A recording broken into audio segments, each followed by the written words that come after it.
Y en efecto, pues continuando con el tema de vacunación, ya tenemos en sala a nuestro siguiente expositor, el doctor Enrique Terán Torres. El doctor Terán en su currículum, pues es doctor en farmacología, PhD de la Universidad de Londres en Inglaterra. También tiene una maestría en cooperación internacional para el desarrollo. Es un masterado de la Universidad de La Rioja en España. Doctor de medicina por la Universidad Central del Ecuador y también es miembro de la Academia Ecuatoriana de Medicina. El doctor Terán nos va a ayudar con el tema vacunas y plan de vacunación. ¿Avance o continuidad mejorada? Bienvenido, doctor Enrique Terán. La sala es suya para que pueda iniciar su exposición. Buenas tardes. Muy buenas tardes con todos. Muchas gracias a los organizadores, en la persona de la doctora Gabriela Zambrano, por organizar un evento tan importante y creo que yo útil en esta época. Voy a conversar con ustedes en los siguientes minutos respecto a una temática que hemos venido analizando de manera permanente. Permítame, por favor, compartir la pantalla con ustedes. Yo voy a hablar de quizás uno de los temas candentes, polémicos en relación a la temática de las vacunas y el plan de vacunación. Me han propuesto a mí que analice si es que se trata de un avance o una continuidad mejorada. Debo hacer al inicio de esta presentación mi declaración de conflictos de interés. Yo soy docente e investigador universitario por más de 20 años, actividad que he ejercido en varias universidades del país principalmente. Hago gestión de educación médica continua patrocinada por la industria farmacéutica y soy un apasionado defensor de la calidad de los medicamentos, de su uso racional y de la regulación adecuada sobre los mismos. Ya mucho se ha hablado y no voy a redundar yo sobre el patógeno en consideración, el virus SARS-CoV-2, que por su estructura caprichosa toma esta forma que le ha permitido ser denominado como el coronavirus, en el cual nosotros tenemos que identificar fundamentalmente la proteína de superficie S, la proteína espiculada o en inglés la proteína spike, que es la que permite el anclaje de este patógeno a la célula humana y que, por supuesto, ha sido fundamental para el desarrollo de estrategias vacunales. Hay que reconocer dentro de ellos la glicoproteína M o de membrana, que es la que ocupan la mayoría de las pruebas de antígenos para identificar la exposición que ha existido al virus o no. Y esto es importante porque ahora que estamos nuevamente en un bombardeo de información equivocada, las pruebas rápidas, las llamadas pruebas de antígenos, no son útiles en absoluto para poder evaluar un estado vacunal. Entonces, a sus pacientes, a sus familiares, a sus amigos, oriéntenles en que no pierdan tiempo, dinero y que ganen ansiedad haciéndose estas pruebas para supuestamente ver si es que se puede o no tener respuesta a la vacuna.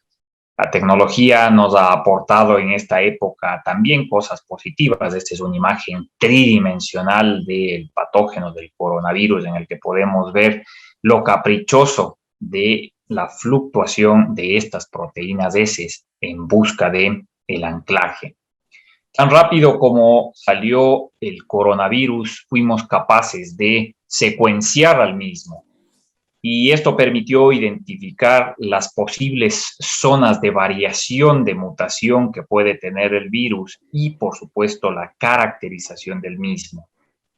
Se aperturó una nueva era dentro de la epidemiología, combinando los dos elementos, la genómica y la epidemiología, y ahora hablamos de epidemiología genómica como un proceso de monitoreo permanente de qué es lo que sucede con el virus y sus variantes. En el país, mis colegas en el Instituto de Microbiología de la Universidad San Francisco de Quito han estado desde el día 1 inmersos en este proceso y aportando datos para que el país no solo que tenga información, sino que pueda tener visibilidad a nivel mundial. Lastimosamente, como ustedes ven, los números son ínfimos en relación al número de casos y denotan la necesidad de una política tendiente a inversión en ciencia, tecnología y posteriormente en desarrollo. Siempre importante remarcar que la gran mayoría de las personas que se infectan por la COVID-19 son asintomáticos, son leves. 8 de cada 10 pacientes se curan espontáneamente, no necesitan ningún tipo de tratamiento y por suerte remite la infección espontáneamente. Eso ha llevado a una serie de malos entendidos también y al uso perverso de la desesperación de la gente para posicionar terapias con valor inexistente y con costos elevados en aras de tratar de prevenir. Lastimosamente, esos dos que no se curan espontáneamente son los que llegan a los servicios hospitalarios, saturan los mismos, necesitan terapia intensiva y pueden fallecer. Desarrollar una vacuna, al igual que desarrollar un fármaco, es un proceso tedioso, es un proceso laborioso que tiene diferentes fases secuenciales que nosotros históricamente hemos visto que lleva largos periodos de tiempo la consecución de las mismas. Diseñar una vacuna y tenerla lista para usabilidad, estábamos acostumbrados a 6, 8, 10 o más años, pero la COVID-19 puso una pauta diferente, una exigencia especial que esto tenía que modificarse. Y por suerte, la alianza estratégica entre la academia, la industria, los gobiernos, se tornó en una realidad en la cual, sin omitir ninguno de estos pasos, se aceleraron los procesos. Se tomó y se echó mano de conocimiento previo, de historias pasadas, y se trató de generalizar una conciencia universal sobre la necesidad de obtener resultados rápidos. Y cuando estábamos nosotros quizás en la época más agobiante de la pandemia, clamábamos por una estrategia vacunal. Y nosotros veíamos lastimosamente con desazón que era poco probable poder acelerar aún más los procesos. Sin embargo, conociendo al patógeno como ya se le había logrado aceleradamente conocer, identificando el aspecto molecular de la invasión del patógeno, se echó mano de todas las tecnologías disponibles, que hayan funcionado o no, con el afán de tratar de generar candidatos que puedan entrar a un proceso de prueba clínica acelerada para que las agencias regulatorias hagan lo correspondiente en términos de validación y aprobación, producción a gran escala y vacunación universal. El objetivo, generar respuesta inmune, protección contra la pandemia. La historia no era del todo alentadora. Esta imagen, publicada el 9 de abril del año 2020 en la revista Nature Drug Discovery, hablaba y daba cuenta de la realidad. Candidatos a vacuna para COVID-19, 5 moléculas en fase 1, empezando la fase de desarrollo clínico. Sin embargo, el esfuerzo, la sagacidad y el ingenio humano cambiaron la película considerablemente 4 o 5 meses después. Y vean ustedes cómo en la misma revista, a septiembre 4 del 2020, teníamos el doble de candidatos en fase 1, pero eso era lo menos relevante. Teníamos 6 moléculas empezando fase 3. Espectacular. Y claro, otro tanto de moléculas en fase 2, fase 3. Y entonces parecía que iba a ser realidad. Parecía que íbamos a lograr nosotros ese titánico objetivo de tener una vacuna antes de finales de año. Y en ese entonces a todo el mundo que se le preguntaba, decía, si mañana estuviera la vacuna, yo me pongo la vacuna inmediatamente y sin dudarlo. Yo quiero la vacuna, ¿por qué no me dan una vacuna? Quiero hacer un segundo llamado, obviamente, a el proceso de dependencia científica que tenemos nosotros en la región latinoamericana. Cuando hablamos del desarrollo de las vacunas para COVID, esto estuvo centralizado en Norteamérica, Europa y Asia, Australia. Sudamérica específicamente, borrado del mapa, peleándonos con África los últimos puestos. Ojalá no se vuelva a repetir. Ojalá en una nueva ocasión no nos encuentren totalmente desarmados e incapaces de poder desarrollar investigación, de poder aplicar estrategias de prueba clínica e inclusive aportar con nuestros propios agentes. Llegó la salvación. Hacia finales del año 2020 apareció la primera de las vacunas de estas diferentes plataformas tentativas. Apareció la primera vacuna, la vacuna de Pfizer-BioNTech, una vacuna de ácidos nucleicos de ARN mensajero, pionera, no solo para COVID, pionera en la historia. Nunca habíamos logrado tener éxito en una vacuna de ácidos nucleicos. Y esto va a tener una secuela absolutamente positiva para la medicina a futuro, porque sabemos que funcionan, sabemos que se puede, y ahora habrá que invertir en ese tipo de estrategias. Una vacuna que fue muy cuestionada en su proceso de desarrollo, pero que a la final de cuentas cumplió con la fase, cada una de ellas, y nos permitió tener un candidato tornado en realidad. A esa le han seguido múltiples otras que ustedes ya conocen, de la misma estructura o de la misma composición, la vacuna de Moderna, desarrollada en conjunto con el Instituto Nacional de Salud de los Estados Unidos, las llamadas vacunas vectoriales, vacunas que tampoco teníamos historia de éxito. Habíamos intentado para VIH un par de ocasiones sin éxito alguno, pero en esta ocasión funcionaron. Igual de sofisticadas. Aquí tenemos nosotros como pionera a la vacuna de la Universidad de Oxford en conjunto con AstraZeneca, la vacuna de Johnson Johnson, la vacuna del Instituto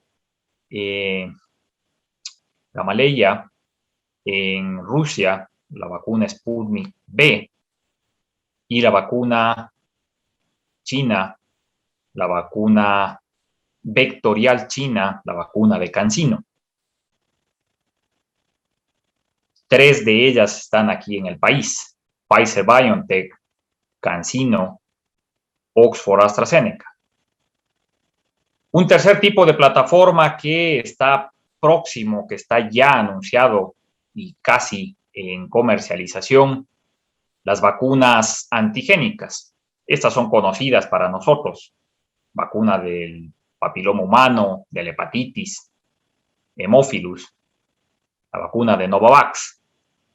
En el Ecuador, habrán oído ustedes que la Escuela Politécnica del Litoral, la ESPOL, tiene un candidato a vacuna para COVID-19, pertenece a este grupo, a las vacunas antigénicas. Ojalá progrese y continúe adelante, está en fase muy temprana. Y las más conocidas de todas, las vacunas de virus inactivado, de virus atenuado, que hemos usado durante años, sea para la polio, para la gripe, para la fiebre amarilla.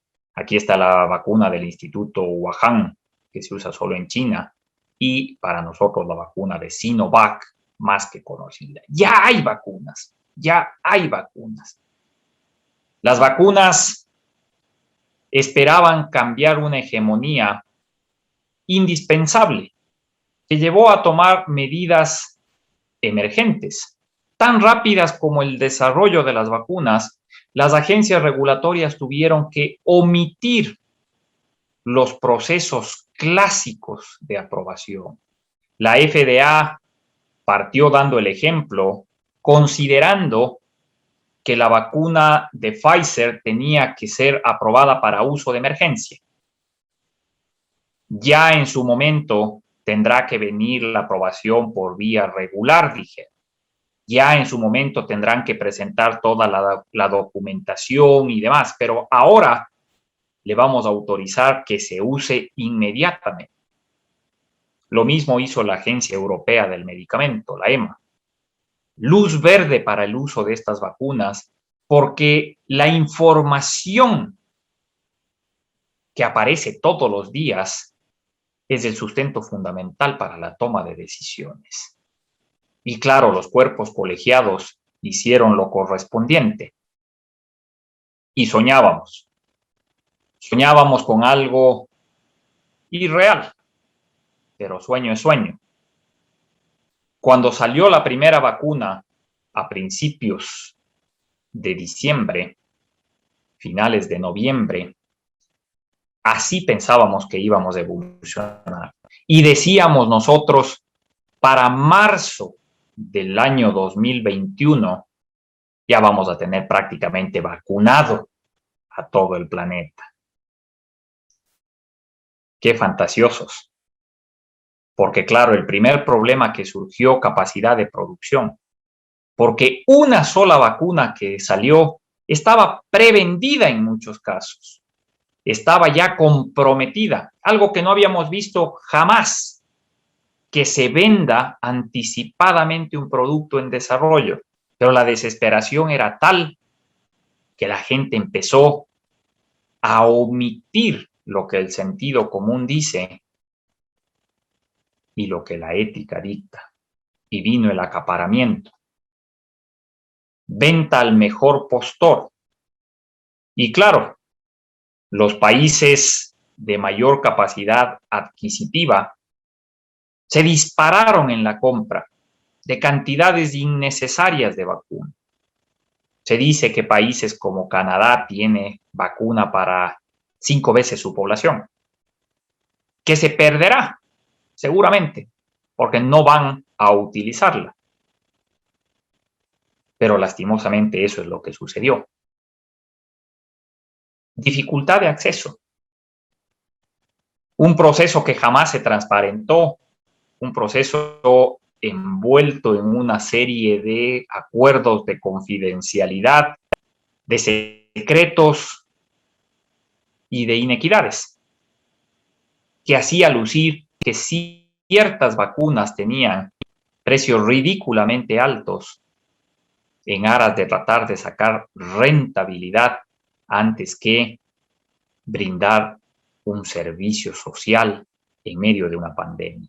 La que siempre se mantuvo y se mantiene inalterada en términos de el menor costo para la mayor accesibilidad, la vacuna de Oxford AstraZeneca, porque fue parte del requerimiento que puso Oxford para poder compartir su ciencia, que no tenga un beneficio comercial primario, sino más bien un beneficio social.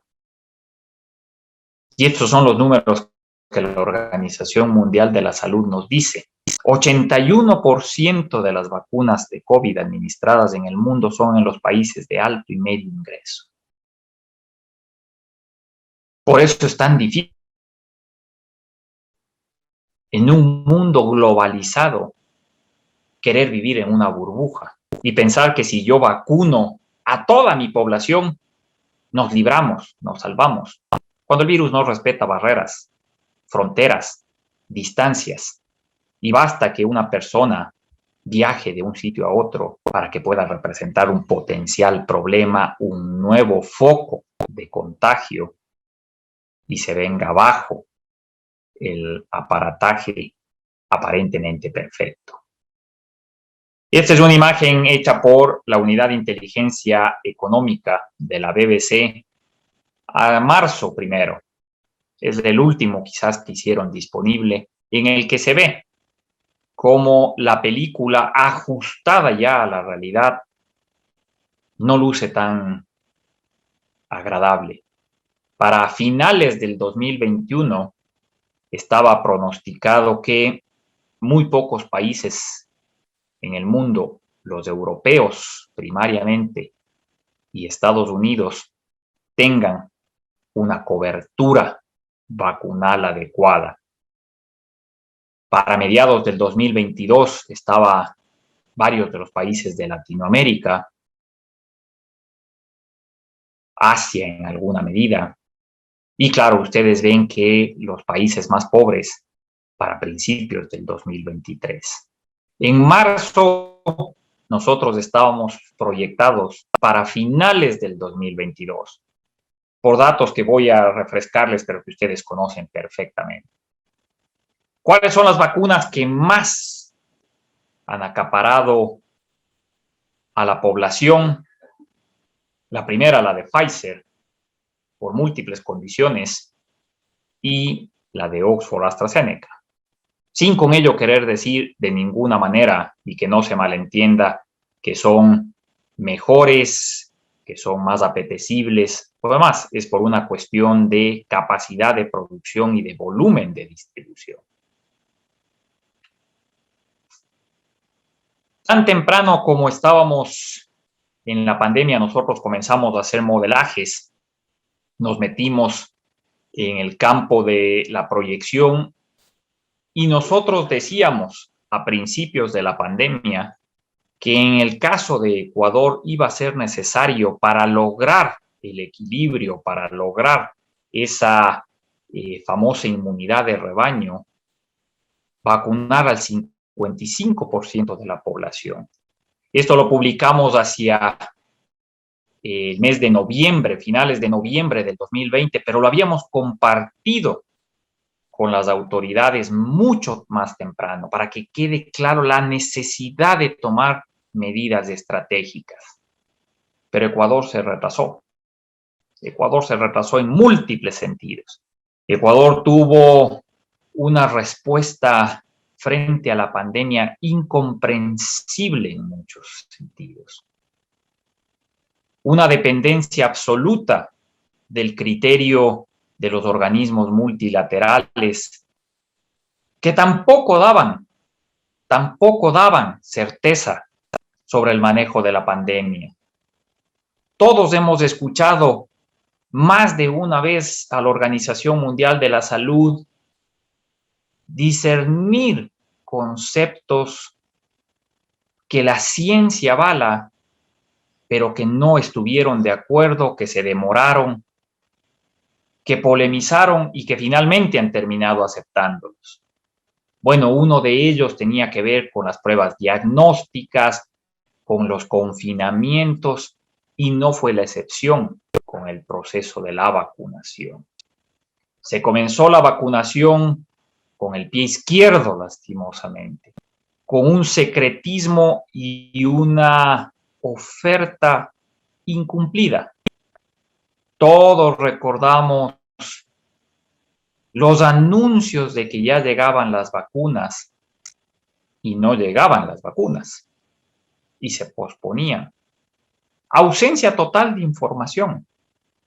Un reconocimiento especial y público a mis amigos Andrés Robalino, Carlos Oporto principalmente, que crearon un repositorio de datos escarbando en la pobre información que existía para tenernos de alguna forma informados. Al 10 de marzo hablaba el Ministerio de Salud Pública de la titánica cifra de 123,000 vacunados con la primera dosis. Marzo, un trimestre después de que las vacunas estaban disponibles. Y la historia iba lastimosamente con un presagio nefasto. Se habló pomposamente de la creación de un plan de vacunación que nunca existió, que nunca fue público, que al final reconocieron los actores que no se había escrito, que lo tenían ideado, pero que no se había documentado. Se habló de la adquisición de millones de dosis. No hay un solo ecuatoriano que no se acuerde que nos dijeron que ya teníamos 18 millones de dosis de vacunas compradas. Y pasaban los meses y no llegaban. Y después íbamos viendo que es que no estaban compradas, es que estaban negociadas, es que estaban pedidas, es que estaban separadas, es que nunca fueron pagadas. En un momento crítico en el cual las vacunas eran direccionadas al mejor postor, el Ecuador quería pagar cuando las vacunas lleguen. Y claro, eso hacía que vengan en mínimas cuantías. Y los números subían extremadamente lento. Pasaban las semanas y el número de vacunados iba a cuentagotas. Y no conforme con eso, de forma extremadamente desagregada, minando la posibilidad de observar el beneficio vacunal. En una actitud circense de armar logísticas irracionales para llevar 20 dosis de vacuna, para llevar 40 dosis de vacuna y de una vacuna que necesitaba una cadena de frío muy cuidadosa, tediosa y demás. Procesos militarizados, procesos sumamente estresantes y que, claro, apuntaban a que el proceso iba a ser sumamente complicado. Gracias a Andrés y a Carlos fuimos monitoreando el proceso permanentemente. Una información que era más nutrida y rica que la del propio Ministerio de Salud Pública, para ir cuadrando qué es lo que pasa entre las dosis que llegaban hasta las dosis que se aplicaban.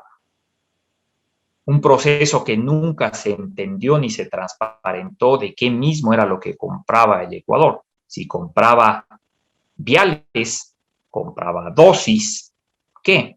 Pero al menos algún tipo de registro se tenía. Y se veía cómo muy lentamente avanzaban los números. Seguían pasando las semanas y el mensaje era consistente. Tenemos las 18 millones de dosis, pero no nos quieren dar.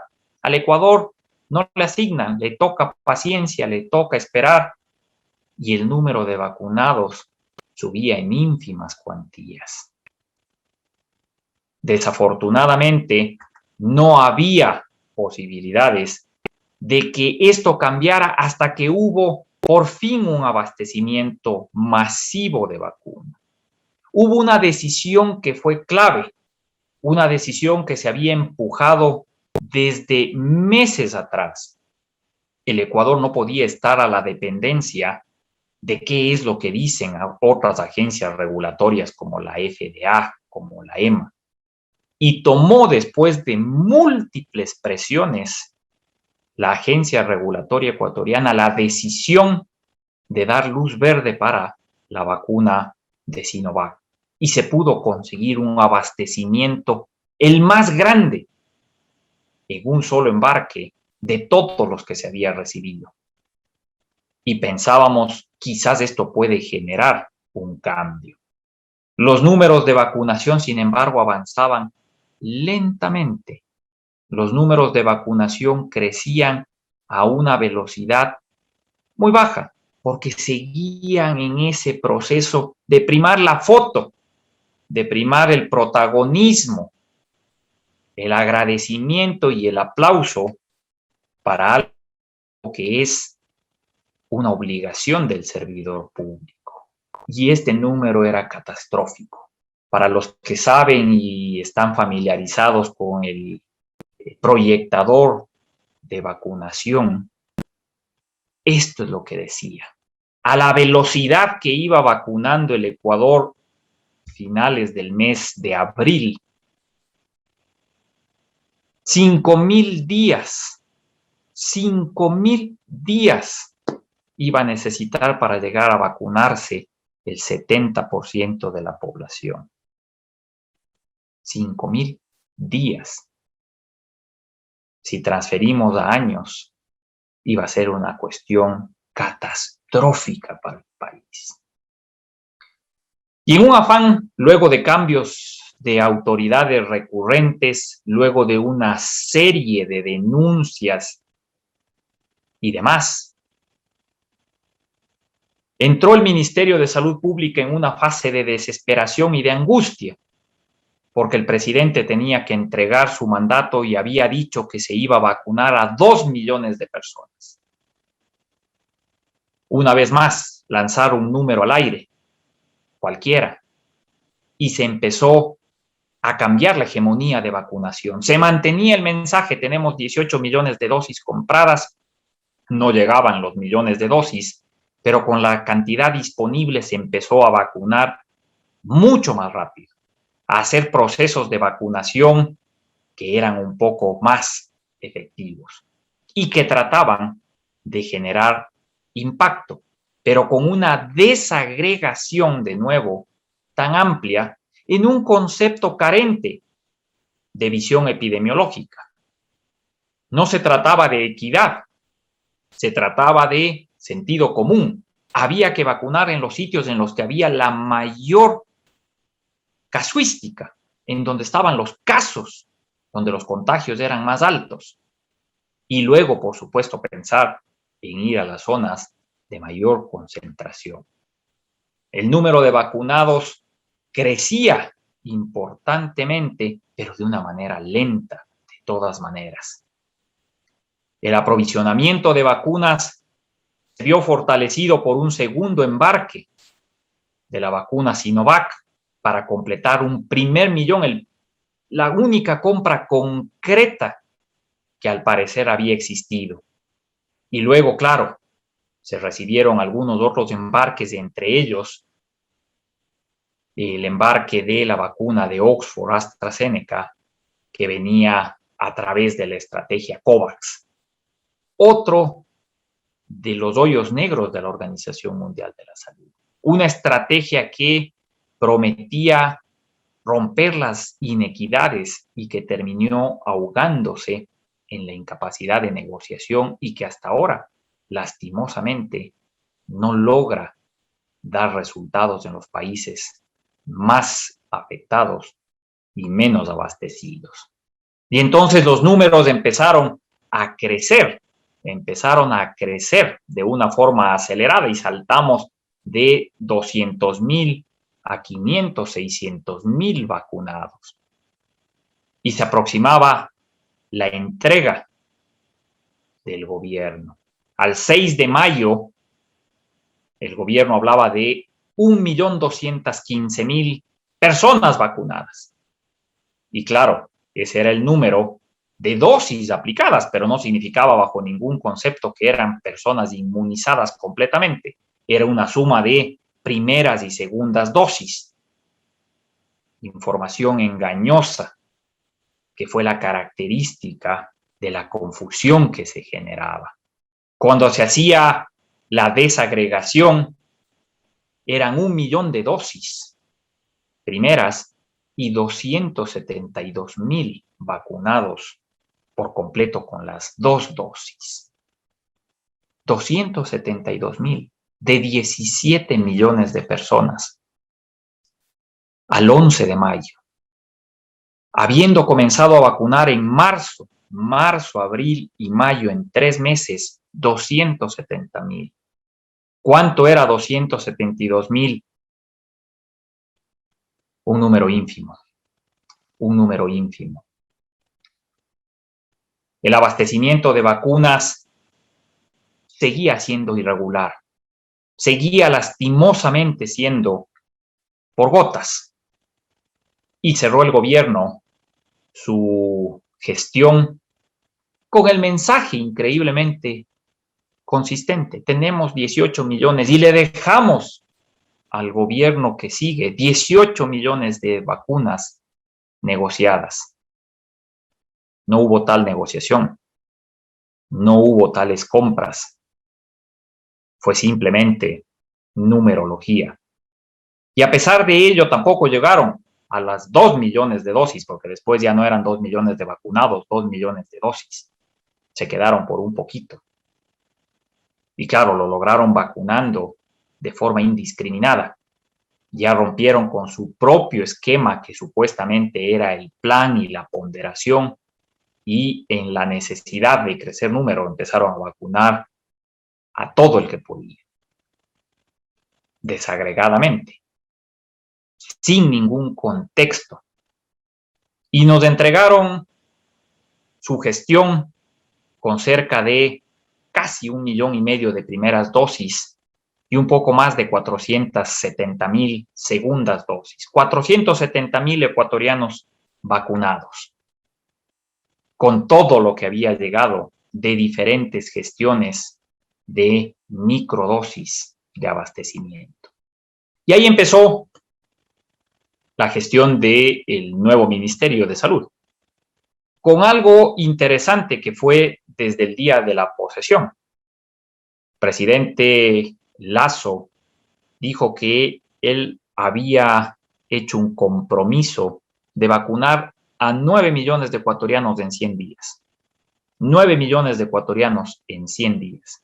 Si nosotros regresábamos al número anterior, para lograr eso, era una gestión titánica.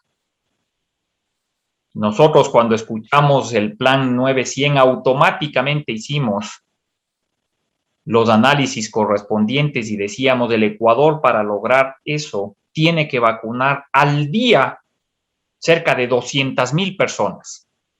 Cuando veníamos de un récord de vacunación de 25,000 personas al día.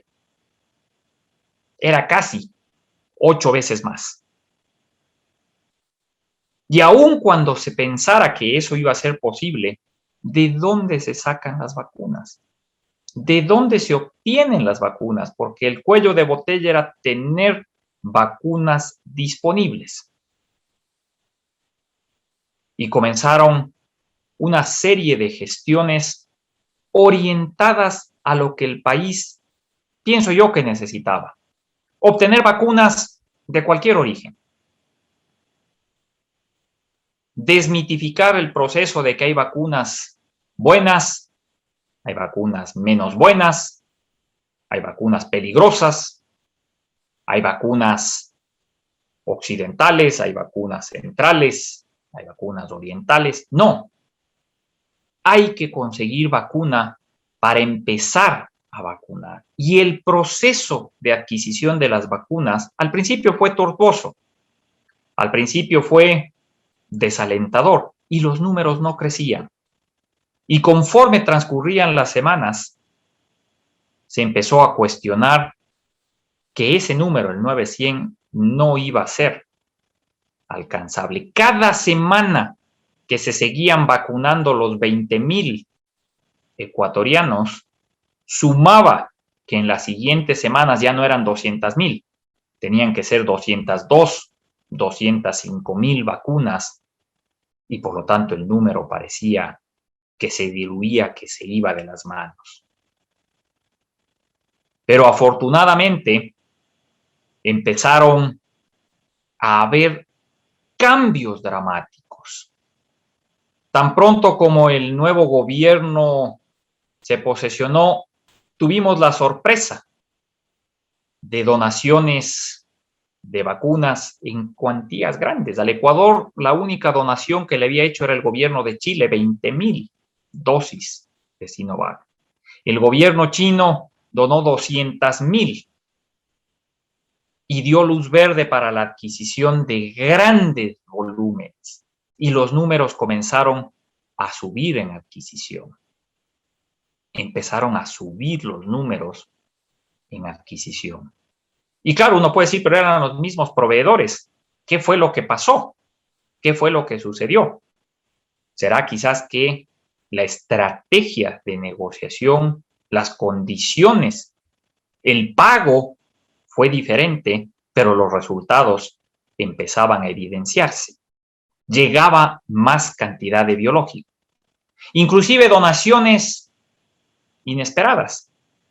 Una donación del gobierno americano de 1 millón de dosis.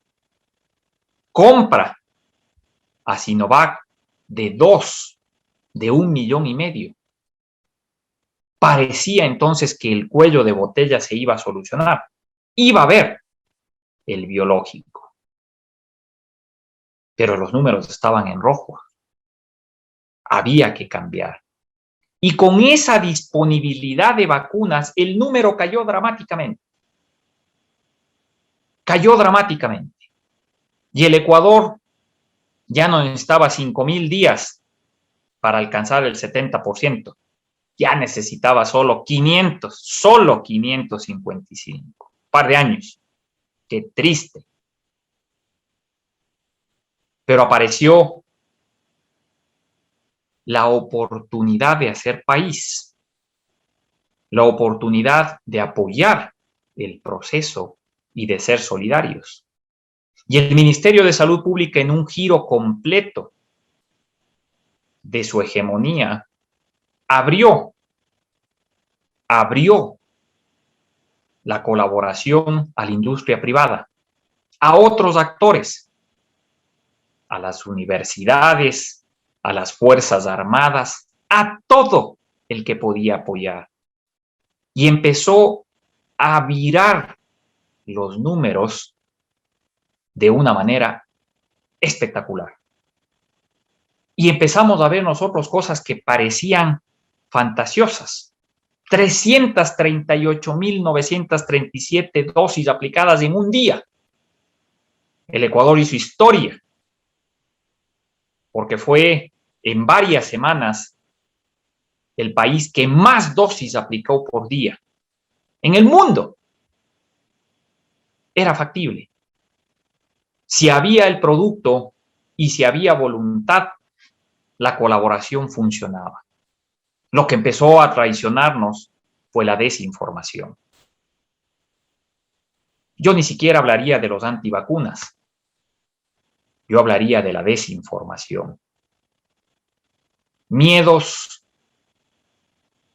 historias sin fundamento, falta de criterio, que hace que la gente no se sienta motivada a vacunarse. Pero pese a eso se ha ido creciendo, se ha ido el proceso organizando. Cada vez ha habido menos confusión, cada vez ha habido menos maltrato, cada vez ha habido mayor satisfacción de parte de los usuarios. Un convencimiento de que el país va a salir adelante si es que se vacuna. Y claro, con resultados tan agresivos, los números iban cambiando. Y ya nos faltaban para llegar al 70%, solo 63 días. Imagínense ustedes, par de meses parecería. Qué increíble ir de años a 2 meses. Pero con COVID nada está dicho. Nada está dicho. Para finales del mes de junio se identificó por parte del equipo de genotipificación del INSPI que ya estaba Delta en el Ecuador. Esta variante que había sacudido a los países que tenían buenas tasas de vacunación estaba en el Ecuador. Y frente a ello, pues obviamente, lo único que venía al lugar es que hay que cambiar los indicadores. Varios análisis hicieron. Este es un ejercicio matemático hecho por mi amigo el doctor Daniel Simancas, de quien agradezco poder utilizar su modelaje matemático que hablaba que frente a Delta habría que vacunar más del 90%. Nosotros fuimos un poquito menos exigentes y decimos 85% de la población debería ser vacunada por la presencia de Delta. Y entonces los números han ido monitoreándose permanentemente. Todos hemos seguido, pese a las dificultades, al Ministerio de Salud actual tampoco se le ha hecho fácil. El manejo de la información todavía sigue siendo una problemática. En algunos instantes hubo un problema de falta de confidencialidad de la información, hubo que dar de baja una plataforma, subir otra, nos quedamos una semana y un poco más sin datos.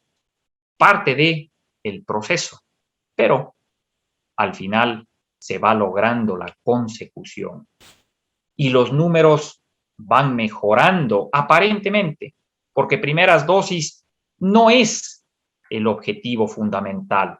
Cuando nosotros a finales de julio reanalizamos los datos, gran cantidad de primeras dosis, pero las segundas dosis estaban escasas, esquemas completos, y persona que recibe primera dosis está en riesgo de infectarse mucho más que el que está con segunda dosis.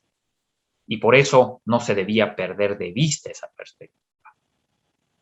Se hizo una campaña agresiva hacia la vacunación de segundas dosis.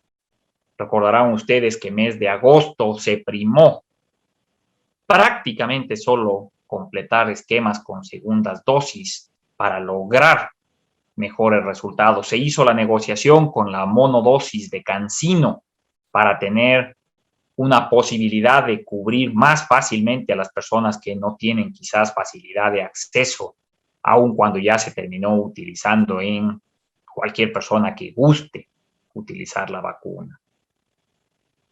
Hace unos días, la señora ministra de Salud nos dio la noticia y dijo, se ha logrado con días de anterioridad a los 100 días de iniciado el plan de vacunación, cumplir con la meta. Un plan de vacunación sólido, un plan de vacunación articulado, un plan de vacunación público, entendible, medible, que merece ser reconocido.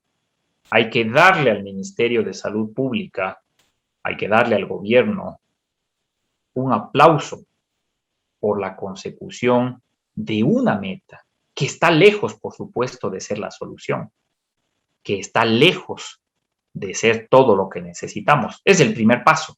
Hay que seguir vacunando. Los números empiezan a ponerse ligeramente en verde en algunos sitios, pero hay que trabajar mucho más. Hay que motivar aún más. Afortunadamente, el país no se ancló en la dependencia de la estrategia COVAX, que dio muy pobres resultados en el caso de Ecuador y que se puede decir de otros países. Las tasas de vacunación en Latinoamérica todavía están muy bajas. No nos olvidemos de la premisa inicial que dijimos, no somos una burbuja. El Ecuador ha logrado vacunar a 9 millones de personas, es el 52% de la población. 1 de cada 2 ecuatorianos no está vacunado. Todavía. 1 de cada 2. Entonces hay que invitar a que se vacune. Hay que contar. A mí ya me pusieron. A mí, por ejemplo, me pusieron la de AstraZeneca. Hay personas a las que le han puesto Pfizer, CanSino, Sinovac, Cuente. Me han vacunado y estoy vivo, sigo vivo. Necesitamos que se vacune la gente. Necesitamos que se vacune la región. Necesitamos que se vacune el mundo. Latinoamérica está con tasas sumamente bajas. Esta es una imagen que está bastante desactualizada, corresponde al mes de junio, pero que nos da una idea de que la gestión vacunal requiere de mucho más. Y esta es la imagen de hoy. Le hemos ajustado al 85% para alcanzar inmunidad de rebaño. Población ecuatoriana, 57% vacunada. Si se mantiene la tasa de vacunación, que es 1.45% de la población al día, el Ecuador podría alcanzar ese 85% en 38 días, un mes y medio. Hay que alentar, hay que apoyar, hay que pensar que este es el primer paso necesario para que nosotros podamos tener algo de control sobre la pandemia. Hay que evitar la sobreconfianza y, por supuesto, hay que tener las ideas claras y los planes bien establecidos. Es lo que quería compartir con ustedes. Muchísimas gracias por su atención, por el espacio, y si tienen alguna pregunta, con el mayor de los gustos, intentaré contestarla. Gracias. Gracias a usted, doctor Terán. Realmente, pues el tema de la vacunación es un tema multidisciplinario, no solamente a nivel molecular, a nivel epidemiológico, a nivel de la salud pública también es muy importante que se den estas estrategias y pues ahora hemos visto cómo ha evolucionado nuestro país de a poco.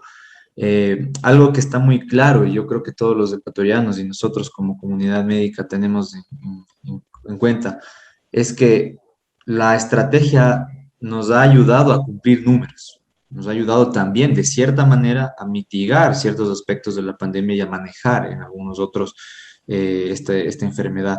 Sin embargo, pues todavía hay mucho más que hacer y sobre todo no deberíamos conformarnos, no deberíamos quedarnos con este número, porque realmente es un número nada más que se ha cumplido. Las estrategias es lo importante y la pregunta es, ¿qué debemos hacer? ¿Qué nos va por delante ahora? ¿Qué es lo que nosotros debemos tener prioridad en este proceso? Lo más importante es aprender de los errores ajenos, y el Ecuador no puede darse el lujo de pensar que con el número obtenido, un poco más de 50% de la población vacunada, ya no se necesita mantener las medidas de autoprotección. Es el principal de los errores. Sin duda alguna, hay que pujar por la reactivación económica, por la reactivación educativa, pero hay que tener mucho cuidado con la mala reactivación social. Y ahí es donde viene el problema. Estamos nosotros enfrentando la hegemonía de reuniones entre vacunados. Es que ya estamos todos protegidos, entonces no hay problema, aquí es ambiente seguro. No hay ambientes seguros mientras no se vacune suficiente cantidad de gente para que el virus deje de circular en el ambiente. Dos, tenemos nosotros que ser autorresponsables en términos de promover información tendiente a fomentar la vacunación, que ese 50% que falta pueda ser vacunado. Se está descentralizando la vacunación, ya que la gente no viene, hay que ir a buscarle a la gente, pero hay que estimularle a la gente a que se vacune. Y número 3, tenemos que lastimosamente hacer algo que se ha olvidado, que es pruebas masivas, testeo. El número de pruebas diagnósticas ha caído dramáticamente en el país y eso nos va a impedir poder identificar focos tempranamente. Ojalá las autoridades recapitulen sobre eso y se vuelva a instaurar procesos para diagnóstico al azar, diagnóstico comunitario.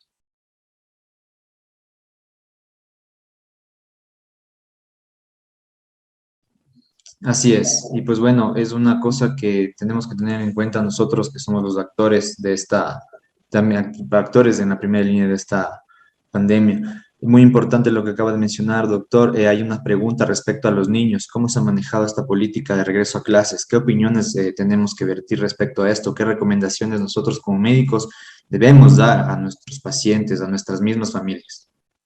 Este es un asunto extremadamente delicado, en el cual nosotros batallamos una vez más contra la falta de información que va apareciendo sobre la marcha. Nosotros originalmente tuvimos aprobación para vacunar desde los 16 años en adelante. En países como el Ecuador, por cuestiones de autonomía, se decidió desde los 18 años, pero ya existían datos desde los 16. Tan pronto como se pudo, se hizo la ampliación pensando en los chicos que están en los últimos años de colegio. Salieron ya los estudios, vacunación desde los 12 años. Se está haciendo en Estados Unidos, se está haciendo en Europa, se está haciendo en Asia. El Ecuador está todavía en una disyuntiva. hemos escuchado hasta hace unos días atrás, la señora ministra ratifica que se va a vacunar a los niños desde los 12 años con una sola dosis. No entendemos muy bien la lógica ni el sustento por detrás, pero claro, los padres que autoricen van a poder darles a sus hijos segunda dosis, pero es que eso ya es una forma de generar miedo. Si a mí como papá me dicen, póngale, pero verá que usted es el que se hace cargo, el responsable, pues no estamos fomentando ese proceso. Los casos de miocardiopatía han sido escasos en relación al número de vacunados. No debería haber una razón por la que implique peligrosidad. Estudios en niños más pequeños todavía en curso con vacunas como la de Pfizer, como la de AstraZeneca, pero la vacuna de Sinovac tiene datos de niños desde los 3 años en adelante, en el que se demuestra que hay inmunogenicidad buena, que hay seguridad adecuada. Entonces, una vez más, la agencia regulatoria nuestra tiene que tomar esa decisión y pensar, ¿qué es preferible? ¿Inmunizarles o esperar quizás a tener luz verde de otros actores para hacer ese proceso? Los papás están regresando a trabajar. Ya no se puede mantener educación en línea porque ¿con quién quedan esos niños si los padres salen a trabajar? La única forma es que esos niños vayan a la institución educativa y que la institución educativa tenga espacios abiertos, ventilación, grupos pequeños. Tocará hacerlo, pero lo que no se puede es actuar retrógradamente y mucho menos generar diferencias, una vez más, de inequidad. No puede ser que solo los colegios privados tengan la capacidad de hacer esto y los colegios públicos, no, es que no vaya a ser que me contagien. Pues si todos tenemos el mismo riesgo de contagiarnos y de cuidarnos, entonces el proceso debe ir a paso lento, con paso de plomo, con paso seguro, pero tiene que haber colaboración multidisciplinaria. Todos somos corresponsables de que el proceso no fracase. Así es, Doc. Y bueno, una pregunta adicional para finalizar ya esta ronda de preguntas sería respecto a los procesos que todavía tenemos dentro del país con respecto a cómo analizamos qué vacuna va a llegar o cuál sería la vacuna con la cual nosotros vamos a impulsar esas negociaciones aparentemente que se dan o a solicitar estas nuevas vacunas. Habíamos hablado, por ejemplo, con la doctora Sandoval. Ella mencionaba en el caso de Guatemala, si bien es cierto, ha sido diferente la vacunación allá, ellos han adquirido otro tipo de vacunas, por ejemplo, Sputnik, como un claro ejemplo, un puntual ejemplo. ¿Cuáles son los procesos a nivel de nuestro país por los cuales tenemos estas vacunas y no tenemos otras? ¿Qué barreras pueden existir ahí, aparte de lo ya mencionado? Pienso yo que el limitante fundamental es abastecimiento. No hay una sola vacuna que esté esperando ser vendida. Todas tienen una serie de demanda por vacuna que hace que sea difícil la asignación de vacunas y particularmente si es que no es en condiciones que sean favorables. Entonces, para nosotros, por ejemplo, se habló en algún momento de negociar con Rusia para ver si se traía Sputnik, pero claro, la logística al final quizás resultaba compleja por el proceso tardío que empezó y por los compromisos que tiene ya Rusia establecido con otros países. Pero lo que debe suceder en el futuro cercano, 2023, 2024, seguramente es que la vacuna para la COVID-19 deberá estar disponible de múltiples fabricantes, inclusive en el segmento público y en el segmento privado en paralelo, para que la gente pueda tener la posibilidad de la usabilidad. No quiero decir con eso que al momento haga falta ni una tercera dosis, ni un refuerzo, ni mucho menos, pero es altamente probable que por el comportamiento del virus mute. Y si eso llega a suceder, es posible que haya que, como igual que con la influenza, tener actualización de las vacunas permanentemente. Entonces, creo que para el Ecuador la lección es no abandonar absolutamente los procesos de desarrollo. Ojalá se pueda hacer una negociación para generar una planta piloto de producción que tampoco va a estar lista en 1, en 2 ni en 3 años, pero que a futuro puede evitar que tengamos esta dependencia extrema en términos de abastecimiento. Muchas gracias, doctor Terán. Sin duda el COVID y esta pandemia han sido detonantes de algunas lecciones que nosotros debemos tomar y sobre todo a nivel país. A partir de esto, esperar que se desarrollen nuevas estrategias en investigación, en producción científica y demás que son muy necesarias en el mundo y pues hacen mucha falta aquí. Gracias, doctor Terán, por su brillante exposición, por su participación, su opinión también es muy enriquecedora para nuestra práctica y le agradecemos nuevamente por estar con nosotros, deseándole una buena noche. Al contrario, gracias a ustedes. Una buena noche con todos. Muchas gracias, doctor.